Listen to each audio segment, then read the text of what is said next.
أشهد أن لا إله إلا الله وحده لا شريك له وأشهد أن محمدا عبده ورسوله أما بعد فأعوذ بالله من الشيطان الرجيم بسم الله الرحمن الرحيم الحمد لله رب العالمين الرحمن الرحيم مالك يوم الدين إياك نعبد وإياك نستعين اهدنا الصراط المستقيم صراط الذين أنعمت عليهم غير المغضوب عليهم ولا الضالين.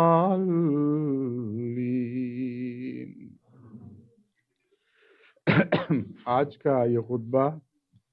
میں ہالینڈ کی جماعت نونسپیٹ سے دے رہا ہوں، جہاں مجلس خدام الاحمدیہ ہالینڈ کے سالانہ اجتماع میں شرکت کے لیے حاضر ہوا ہوں۔ یہ خطبہ بھی حسب سابق مواصلاتی نظام کے ذریعے مختلف ممالک میں سنا جا رہا ہے۔ جاپان سے بھی حسب سابق توقع ہے کہ رابطہ مکمل ہو جائے گا، لیکن سر دست یہ رابطہ قائم نہیں ہو سکا۔ انگلستان کی ایسٹ لنڈن، ساؤتھ ہال، ہنسلوگ اور کرائڈن، لنڈن ماسک اور مینچسٹر اور جلنگم کی جماعتیں یہ خطبہ سن رہی ہیں، اسی طرح جرمنی سے بھی اور موریشس سے بھی۔ یہ نظام جو مواصلاتی رابطوں کے ذریعے قائم ہوا ہے، اس میں ہمارے لندن کے ایک مخلص دوست سعید جسوال صاحب اور ان کے بھائیوں اور ایک بہنوئی کی محنت کا بہت دخل ہے، اور یہ اپنی ٹیم لے کر آج یہاں بھی پہنچے ہیں تاکہ جن جماعتوں کو براہ راست خطبہ سننے کی عادت پڑ چکی ہے وہ ان خطبوں سے محروم نہ رہ جائیں جو اس سفر کے دوران دیے جائیں گے۔ اس تمہید کے بعد اب میں اصل مضمون کی طرف لوٹتا ہوں، جو ایک سلسلے کی صورت میں جاری ہوا ہے اور جس کا تعلق سورہ فاتحہ کی اس دعا سے ہے کہ اہدنا الصراط المستقیم صراط الذین انعمت علیہم، اے ہمارے اللہ ہمیں صراط مستقیم پر چلا، اس صراط مستقیم پر جس پر وہ لوگ چلتے رہے جن پر تو نے انعام نازل فرمائے۔ میں نے بتایا تھا کہ انعام نازل فرمانے، جن پر انعام نازل فرمائے گئے، وہ دعاؤں کی بدولت اپنی مراد کو پہنچے ہیں، محض انسانی کوششوں سے کامیاب نہیں ہوئے۔ اور ہمارے لیے بھی سورہ فاتحہ کی اس دعا نے پرانی دعاؤں کا ایک سلسلہ کھول دیا ہے، اور اس سلسلے کا قرآن کریم میں ذکر مکمل طور پر محفوظ ہے۔ صرف انبیاء ہی کی دعائیں درج نہیں، بلکہ دیگر صالحین اور خدا تعالیٰ کے پسندیدہ بندوں، مردوں اور عورتوں کی دعائیں بھی قرآن کریم میں ہمارے لیے محفوظ فرما دی گئی ہیں۔ آج کے لیے پہلی دعا اولاد کی دعا ہے، جو اپنے والدین کے لیے اسے کرنی چاہیے، اور یہ وہ دعا ہے جو الہامی دعا ہے ان معنوں میں کہ اللہ تعالیٰ نے خود حضرت اقدس محمد مصطفیٰ صلی اللہ علیہ وآلہ وسلم اور آپ کی امت کو سکھائی۔ دعا تو یہ ہے رب ارحمہما کما ربیانی صغیرہ، اے میرے رب ان دونوں پر، میرے والد اور میری والدہ پر اس طرح رحم فرما جس طرح بچپن سے یہ میری تربیت کرتے چلے آئے ہیں۔ لیکن اس دعا کی گہرائی کو سمجھنے کے لیے اس کا وہ پس منظر جاننا ضروری ہے جو یہی آیت کریمہ ہمارے سامنے کھول کر رکھ رہی ہے۔ بس پوری آیت کو پڑھنے کے بعد اس دعا کی اہمیت بھی سمجھ آتی ہے اور کن کن باتوں کو مد نظر رکھتے ہوئے یہ دعا کرنی چاہیے، یہ مضمون ہم پر روشن ہو جاتا ہے۔ آیت یہ ہے وَقَضَىٰ رَبُّكَ أَلَّا تَعْبُدُوا إِلَّا إِيَّاهُ وَبِالْوَالِدَيْنِ إِحْسَانًا، کہ اللہ تعالیٰ نے یہ مقدر فرما دیا ہے، یہ فیصلہ کر دیا ہے، یعنی اللہ تعالیٰ کی وجہ لفظ ہے ربوں کا، تیرے رب نے، اے محمد صلی اللہ علیہ وسلم، تیرے رب نے یہ فیصلہ صادر فرما دیا ہے اللہ تعبدوا الا اياه، کہ تم اس کے سوا کسی کی عبادت نہ کرو، وبالوالدین احسانا، اور والدین کے ساتھ احسان کا سلوک کرو۔ اتنی بڑی اہمیت ہے والدین کے ساتھ نیکی کے برتاؤ کی کہ توحید کی تعلیم کے بعد دوسرے درجے پر خدا نے جس بات کا فیصلہ فرمایا وہ یہ تھا کہ اپنے والدین کے ساتھ حسن سلوک کرو۔ احسان کا لفظ کن معنوں میں استعمال ہوا ہے اس کے متعلق میں پھر دوبارہ آپ سے بات کروں گا۔ اما یبلغن عندک الکبر احدہما او کلاہما فلا تقل لہما اف ولا تنہرہما وقل لہما قولا کریما، اگر اما یبلغن عندک الکبر، اگر ان میں سے کوئی تیرے ہوتے ہوئے تیری زندگی میں بڑھاپے تک پہنچ جائے، ان میں سے خواہ ایک پہنچے یا دونوں پہنچیں، فلا تقل لہما اف، ان کو اف تک نہیں کہنی۔ اف نہ کہنے کا مطلب یہ ہے کہ ان سے بڑھاپے میں ایسی حرکتیں ہو سکتی ہیں جو ان کے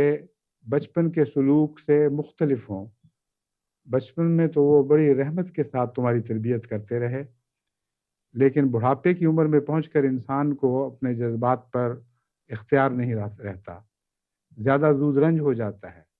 اور بہت سی صحت کی کمزوریاں اس کے مزاج میں چڑچڑاپن پیدا کر دیتی ہیں۔ پھر کئی قسم کے احساسات محرومی ہیں، اولاد بڑی ہو گئی، اپنے گھروں میں آباد ہو گئی، اور جس طرح والدین توقع رکھتے ہیں کہ یہ اپنی بیوی اور بچوں کے ساتھ حسن سلوک کے ساتھ ساتھ ہم سے بھی ویسا ہی معاملہ کرے گا، اس میں کوئی کوتاہی رہ جاتی ہے، یا والدین کو وہم گزرتا ہے کہ ہم سے ویسا پیار نہیں جیسا اپنی بیوی اور اولاد سے ہے۔ تو ان تمام باتوں کو پیش نظر رکھتے ہوئے قرآن کریم نے بڑی حکمت کے ساتھ فرمایا لا تقل اف لہما، ایسی باتیں ہوں گی جن کے نتیجے میں ہو سکتا ہے تمہیں جائز یا ناجائز شکایت پیدا ہو، اور والدین تم سے بظاہر سختی کا سلوک کرنا شروع کر دیں۔ تم جو بچپن کی نرمی کے عادی ہو، اس سلوک سے گھبرا کر اف نہ کہہ بیٹھنا۔ اف کا لفظ کوئی گالی نہیں ہے، کوئی سخت کلامی نہیں ہے، ایک اظہار افسوس ہے۔ فرمایا کہ اظہار افسوس تک نہیں کرنا، ولا تنہرہما، اور جھڑکنے کا تو سوال ہی پیدا نہیں ہوتا۔ ہرگز اپنے والدین کے ساتھ سخت کلامی نہیں کرنی۔ وقل لہما قولا کریما، اور ان کے ساتھ عزت کا کلام کیا کرو، ہمیشہ احترام کے ساتھ ان سے مخاطب ہوا کرو۔ وخفض لہما جناح الذل، اور اپنی نرمی کے پر ان کے اوپر پھیلا دو۔ من الرحمت، رحمت کے اور نرمی کے، یا رحمت کے نتیجے میں جو نرمی پیدا ہوتی ہے اس کے پر ان پر پھیلا دو، اور پھر یہ دعا کرو وقر رب ارحمہما کما ربیانی صغیرا، کہ اے میرے رب ان پر اسی طرح رحم فرما کما ربیانی صغیرا، جس طرح انہوں نے بچپن میں بڑے رحم کے ساتھ میری تربیت فرمائی ہے۔ بہت ہی پیاری اور کامل دعا ہے، اور بہت سی ذمہ داریوں کی طرف جو اولاد کے ذمہ اپنے والدین کے لیے ہیں ہمیں توجہ دلاتی ہے، لیکن اس دعا میں اور بھی بہت سی حکمتیں پنہاں ہیں۔ اب میں نسبتاً تفصیل سے اس آیت کے بعض مضامین کھول کر آپ کے سامنے رکھتا ہوں۔ پہلی بات تو یہ ہے کہ احسان کا حکم دیا گیا ہے، ادائیگی فرض کا نہیں، اور احسان بظاہر ضروری نہیں ہوا کرتا۔ احسان تو ایسا معاملہ نہیں ہے کہ ہر انسان پر فرض ہو، کیا یا نہ کیا کوئی فرق نہیں پڑتا۔ یعنی اگر فرق پڑتا بھی ہے تو احسان ایک ایسی بات نہیں ہے جو اگر انسان نہ کرے تو خدا کے نزدیک معتوب ہو جائے۔ تو پھر خدا تعالیٰ نے ذمہ داریاں ادا کرنے کا حکم کیوں نہ دیا اور احسان کا حکم کیوں دیا؟ اس میں اور بھی حکمتیں پوشیدہ ہوں گی، لیکن دو ایسی حکمتیں ہیں جن کو میں آپ کے سامنے کھولنا چاہتا ہوں۔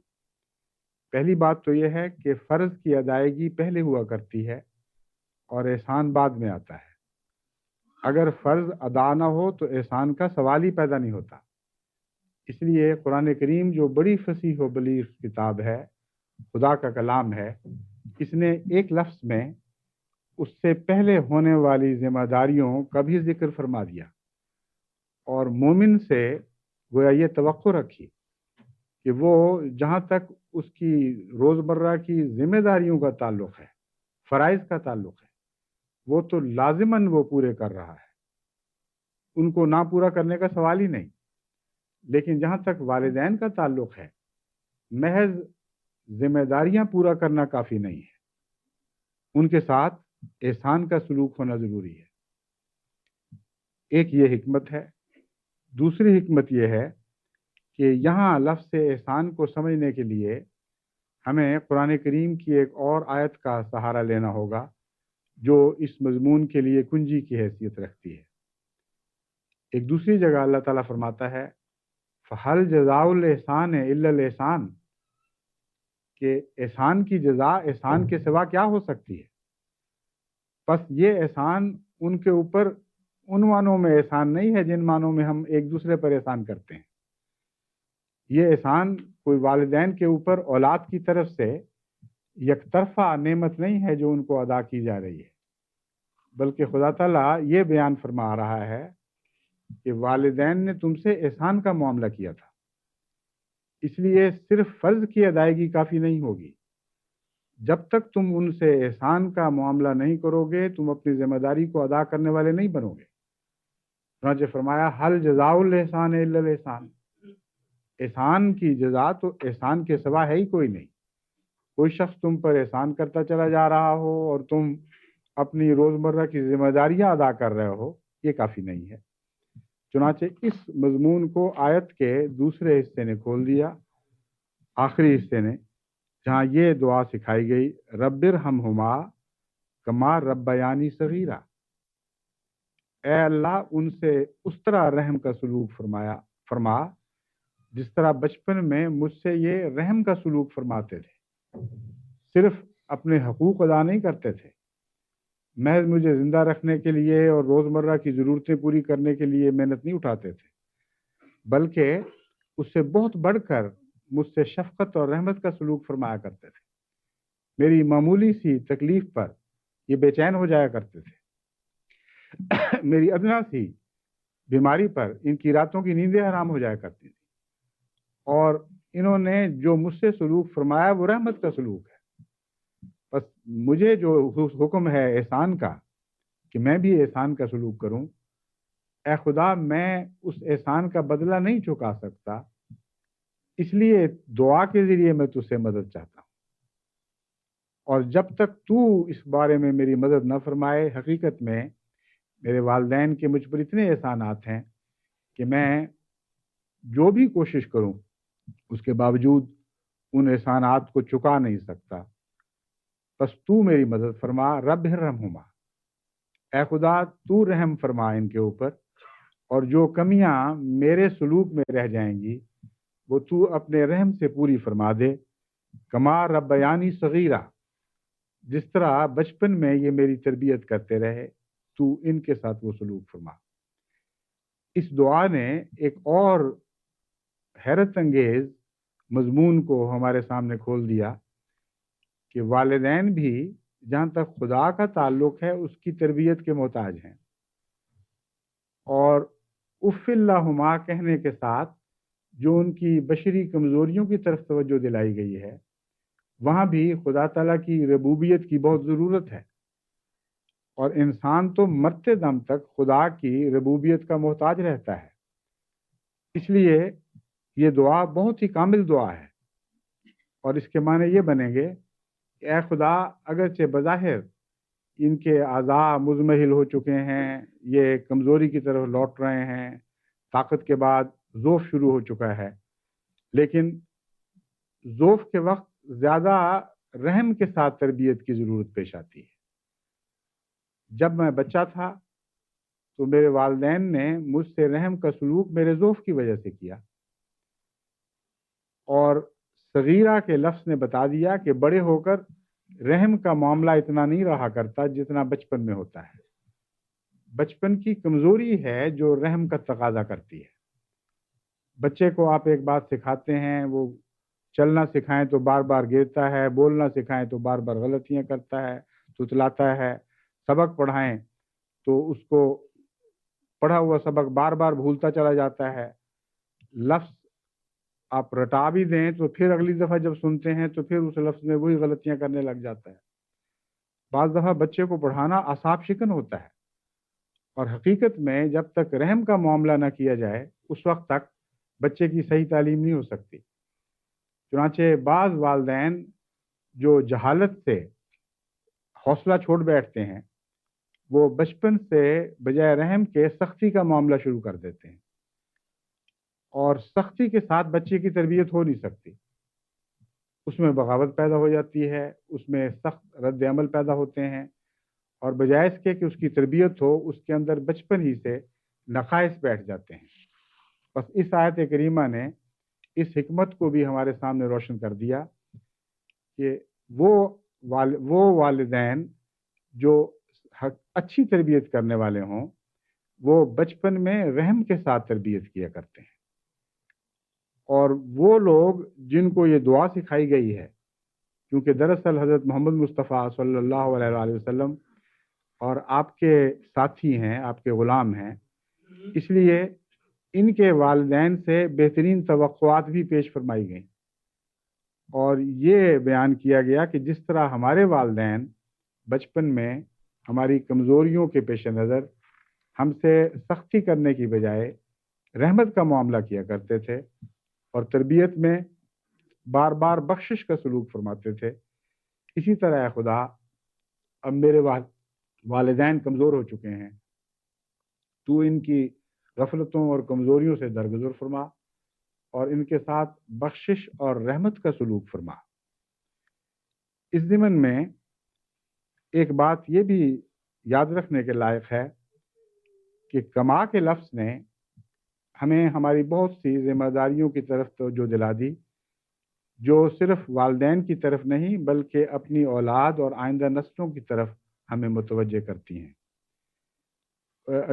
ہمیں پیش آتی ہیں وہ ذمہ داریاں، اور ہمیں کس طرح ادا کرنا چاہیے اس کی طرف توجہ دلائی گئی ہے۔ فرمایا رب ارحمہما کما ربیانی صغیرا۔ کما کے لفظ نے یہ بتایا کہ اگر والدین بچوں کی تربیت رحمت کے ساتھ نہیں کرتے تو یہ دعا ان کے حق میں نہیں سنی جائے گی، کیونکہ کما کا مطلب ہے جیسے انہوں نے بچپن میں رحمت کے ساتھ میری تربیت کی۔ یہ وہ ایک ایسا مسئلہ ہے جس کو بھلا کر یورپ اپنے معاشرے میں کئی قسم کے عذاب پیدا کر چکا ہے۔ اولاد کے ساتھ حسن سلوک اور تربیت رحمت کے ساتھ کرنا اس لیے بھی نہایت ضروری ہے تاکہ بعد میں بڑے ہو کر اس اولاد کا تعلق اپنے والدین سے اسی طرح رحمت اور نرمی اور مغفرت کا تعلق ہو۔ اگر بچپن ہی سے والدین اپنی زندگی کی لذتوں میں منہمک پڑے ہوں اور اولاد کو اسکولوں کے سپرد کر دیں یا معاشرے کے سپرد کر دیں، اور جو ذاتی تعلق پیدا کرنا چاہیے ان کی تربیت میں وہ تعلق پیدا نہ کریں،